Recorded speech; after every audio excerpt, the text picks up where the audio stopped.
Hello दोस्तों, स्वागत है आज के मेरे इस वीडियो में। आज मैं आपके लिए ले आया हूं वार्षिक परीक्षा 2023 कक्षा 11 हिंदी साहित्यिक पेपर। बहुत लोगों का कमेंट आया था कि आप हिंदी साहित्य का भी पेपर दिखा दीजिए, किस तरीके से आता है, आप अपने स्कूल से लेकर के दिखा दीजिए। तो मैं आज अपने स्कूल से लेकर आ गया हूं ये हिंदी साहित्य का पेपर, और इसके मैं टिक द करेक्ट बता दूंगा, और इसके लॉन्ग आंसर इस वीडियो में मैं बताने वाला नहीं हूं। और जो मेरा हिंदी सामान्य हिंदी का आपका पेपर था, उसका पूरा फुल सोल्यूशन वीडियो मैंने अपने यूट्यूब चैनल पे अपलोड कर दिया है, वो आप देख सकते हैं। अधिकतर क्वेश्चन मैं देखा हूँ कि उससे मैच कर रहे हैं, तो वो आप वीडियो देख लेंगे तो उससे बहुत ही आपको फ़ायदा होने वाला है। और अगर आप चैनल पे पहली बार आए हैं तो चैनल को सब्सक्राइब कर लीजिए और वीडियो को भी लाइक कर दीजिए। और ऐसे वीडियोस इस चैनल पे हमेशा आते रहते हैं, इसलिए चैनल को तो ज़रूर ही सब्सक्राइब रखिए और अपने दोस्तों में भी वीडियो को शेयर कर दिया करिए। तो यहाँ पर पहला प्रश्न दिया गया है, हिंदी गद्य के जनक हैं। तो हिंदी गद्य के जनक जो हैं वो आपके भारतेंदु हरिश्चंद्र हैं, ये तो आप जानते ही हैं। फिर आवारा मसीहा किस विधा की रचना है? तो आवारा मसीहा जो है वो जीवनी विधा की रचना है, जीवनी विधा की। फिर जयशंकर प्रसाद की रचना है, तो जयशंकर प्रसाद की कामायनी जो है वो रचना है जयशंकर प्रसाद की। फिर सरस्वती पत्रिका के संपादक हैं कौन है? तो यहाँ पर आपको लिखना है आचार्य महावीर प्रसाद द्विवेदी। महावीर प्रसाद द्विवेदी जो हैं ये आपके सरस्वती पत्रिका के संपादक हैं। फिर आपका इंदुमती कहानी के लेखक हैं, तो इंदुमती कहानी के जो लेखक हैं आपके किशोरी लाल गोस्वामी जी हैं।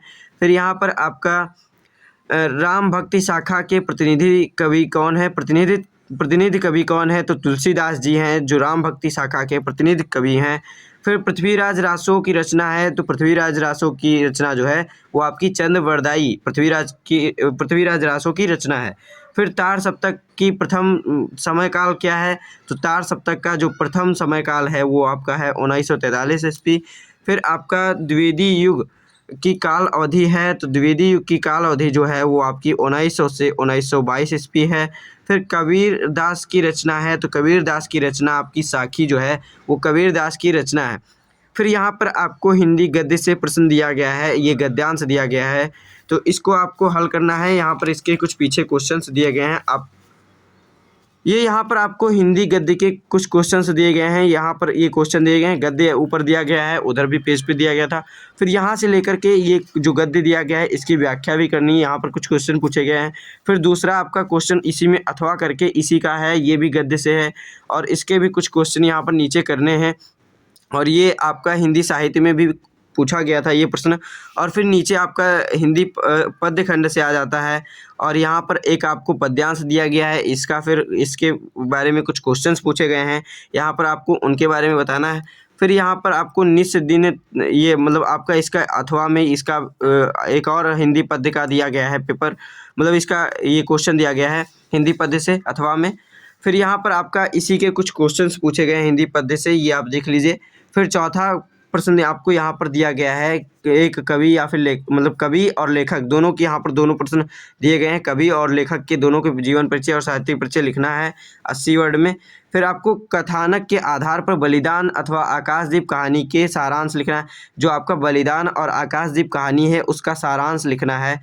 फिर आपको स्वपठित नाटक के अनुसार आन का मान नाटक की प्रमुख विशेषताओं का उल्लेख करना है। आन की नाटक जो है उसका आपको उसका उल्लेख करना है।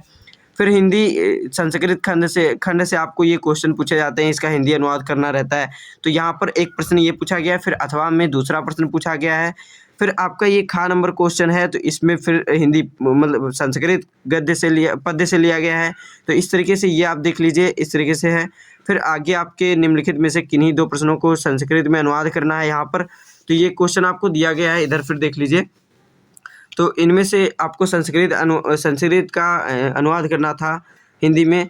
फिर वीर रस अथवा हास्य रस का परिभाषा देना है, उदाहरण लिखना है। फिर यमक और उत्प्रेक्षा अलंकार की परिभाषा उदाहरण। फिर दोहा और चौपाई छंद की मात्राओं के साथ परिभाषा व उदाहरण लिखना है। फिर ऐसे ही आपको अगला प्रश्न दिया गया है 10वां वाला, इसमें निम्नलिखित में से किसी एक विषय पर अपनी भाषा शैली में निबंध लिखना था। और फिर आपका ये पावक की संधि है, इस तरीके से क्वेश्चन दिया गया है। फिर सज्जन का संधि विच्छेद है, ये आपको इस तरीके से लिखना है। फिर यहाँ पर इत्यादि का संधि विच्छेद है। इस तरीके से ये सब क्वेश्चन दिए गए हैं, ये आप अच्छे से देख लीजिए। और इसी तरीके से शायद आपके भी एग्ज़ाम में आए, तो ये क्वेश्चन आपके लिए बहुत इंपॉर्टेंट है। इनको आप पूरा देखिए और इनको पूरा क्वेश्चन सॉल्व करने का कोशिश खुद से भी करिए। और नहीं तो मेरा दूसरा आपका सामान्य हिंदी का पेपर जो है उसका मैंने फुल सॉल्यूशन वीडियो डाल दिया है। और इसका अगर सॉल्यूशन आपको चाहिए तो मैं 3 तारीख के बाद आपको इसका भी सॉल्यूशन करा सकता हूँ, क्योंकि 3 तारीख को मेरा खुद का पेपर है फिजिक्स का, उसका मैं सॉल्यूशन पूरा कराऊंगा और उसके कुछ इंपॉर्टेंट क्वेश्चंस भी लाने वाला हूँ। तो मिलते हैं अगले वीडियो में, तब तक के लिए धन्यवाद।